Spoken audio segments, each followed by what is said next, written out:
warahmatullahi wabarakatuh. Alhamdulillah alladzi anzal Qur'an fi syahr Ramadan. Allahumma shalli ala Muhammad wa ala ali Muhammad.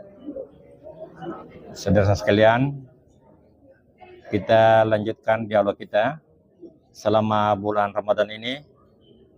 Kita laksanakan di sore hari, ba'da asar, yang biasanya antara maghrib dan isya. Ya, insyaallah, dan ini yang pertama di bulan Ramadan ini. Kita akan kaji ini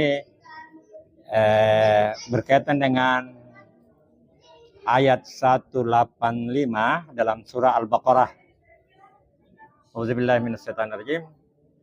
Syahrul Ramadan alladzi unzila fihil Qur'an. Hudal linnas bayyinati minal huda wal furqan ila akhirul ayat. Jadi pada bulan Ramadan istimewa. Kata istimewa itu dipakaikan pada suatu bulan yang berbeda dengan bulan lainnya. Dan yang menjadikan bulan Ramadan itu istimewa karena itulah bulan awal pertama diturunkannya Al-Qur'an. Jadi ini sebenarnya perayaan ulang tahun turunnya Al-Quran pada bulan Ramadan. Syahrul Ramadan alladzi unzila fihi Al-Quran. Pada bulan Ramadan diturunkan. Kata nazala itu memiliki makna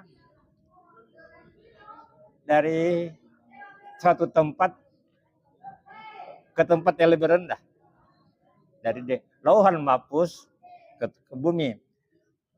Nazala juga bisa bermakna dari suatu tempat yang lebih mulia ke tempat yang lebih rendah. Nah itulah Quran. Diturunkan dari suatu yang lebih mulia ke tempat yang lebih rendah. Unzila fihil, diturunkan pada bulan itu sebagai hudan.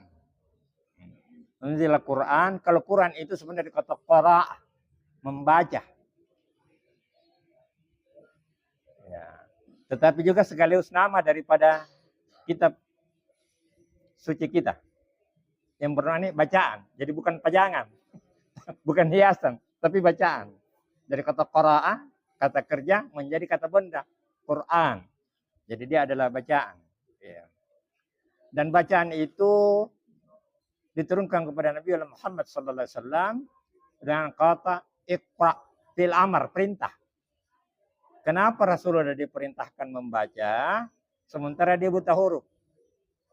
Jadi sebenarnya dia representasi daripada umatnya. Jadi umatnya perlu membaca dan sekaligus juga membaca ayat-ayat kauniyah. Makanya dia tidak katakan utluh. Kalau tilawah membaca huruf, tulisan. Tapi kalau qara'a, perintah membaca yang tertulis dan yang tidak tertulis atau alam raya ini. Ayat qauliyah dan ayat kauniyah. Ya. Kenapa di sini ada hudan petunjuk? Siapa yang butuh petunjuk? Yang butuh petunjuk adalah orang yang melakukan perjalanan. Kalau tidak melakukan perjalanan sebenarnya tidak butuh petunjuk. Nah kita ini dalam perjalanan. Dalam perjalanan kemana? Ke akhir hayat kita. Ke akhir kehidupan. Jadi kita sebenarnya OTW semua ini. OTW menuju saat perpisahan. Antara tubuh rumahnya ini. Rumahnya yang asli ini saya selalu ingat. Pak Helmi katakan. Ada insan asli di dalam. Ini hanya rumah. Ya, suatu saat ini tidak layak huni. Maka yang menghuni itu akan melanjutkan perjalanan ke tempat lain. Jadi kita butuh petunjuk. Karena kita memang dalam perjalanan. Kemudian ada juga bayyinati. Jadi Quran ini di samping berpetunjuk juga penjelasan. Makanya ada tafsir itu ayat, menafsirkan ayat. Sampai sekarang saya dengan Pak Ismail masih mencari. Belum ditemukan, tapi ada itu. Jadi memang tafsir khusus itu ayat mengartikan ayat. Karena memang bayyinati minal huda.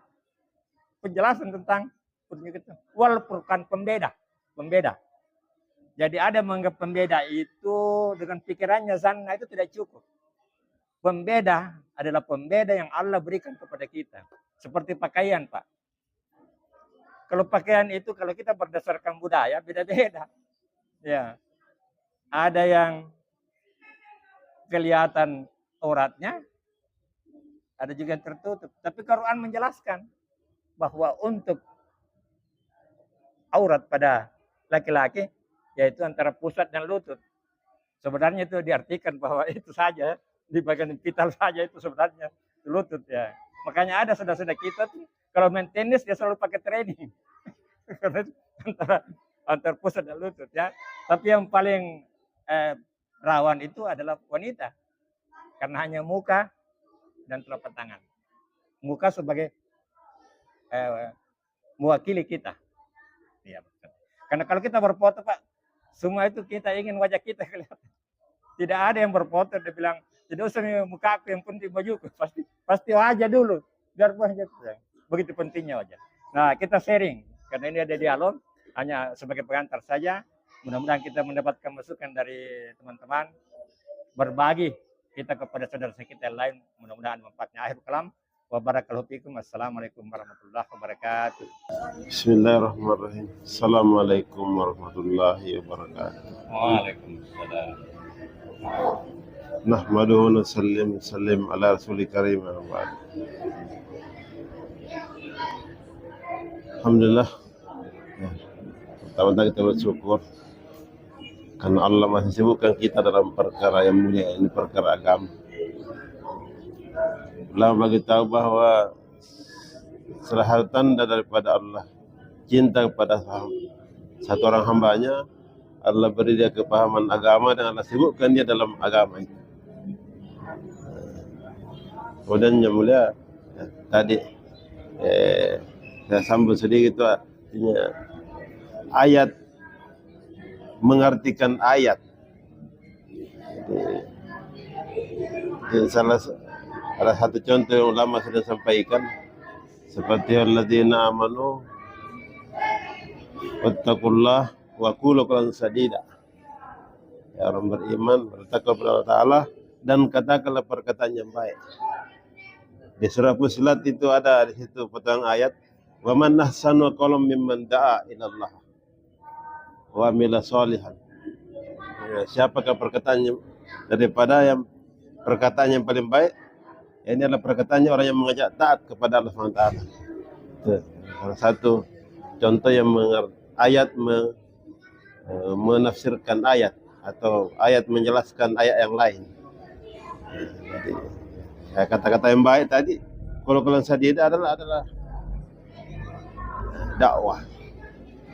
Begitulah senantiasa disampaikan ulama kita bahwa yang setiap hari Jumat itu Ustaz kita sampaikan, meminta kita semua hadirin untuk bagaimana meningkatkan takwa. Ya, salah satu cara meningkatkan takwa itu tadi antara lain seperti mana Nabi Daud alaihissalam pernah meminta berdoa kepada Allah Ta'ala untuk supaya bagaimana cara, tunjukkan cara supaya semakin dekat dengan Allah. Maka Allah SWT sampai kepada Daud alaihissalam bahwa sejauh mana engkau datangi hamba-Aku, mengajak mereka taat kepada-Aku, maka sejauh itulah engkau dekat kepada-Aku. Ini Nabi Daud meminta cara untuk bagaimana caranya semakin mendekat kepada Allah SWT. Ternyata antara lain dengan cara tadi, ya, dengan cara datangi manusia, ajak taat kepada Allah SWT. Ya. Ya, seperti tadi antara lain ada hadis dibaca surah kita Pak Arifin adalah kalau masih ada orang di dunia ini satu orang saja yang mengajak manusia kepada Allah Ta'ala, insya Allah dunia ini masih langgeng. Masih ada orang yang mengucapkan Allah, Allah, Allah, dunia ini masih dilanggengkan oleh Allah SWT. Belum ditutup, ya, belum digulung. Maka ini antara di Ramadan inilah momennya saya kira. Karena di Ramadan ini kan semua amal dikali 70. Amalan sunat dinilai fardu, amalan fardu dinilai 70 kali lipat. Saya kira untuk apa namanya ya, sekedar apa namanya menyambung sedikit. Saya kira demikian. Insyaallah. Saya kembalikan pada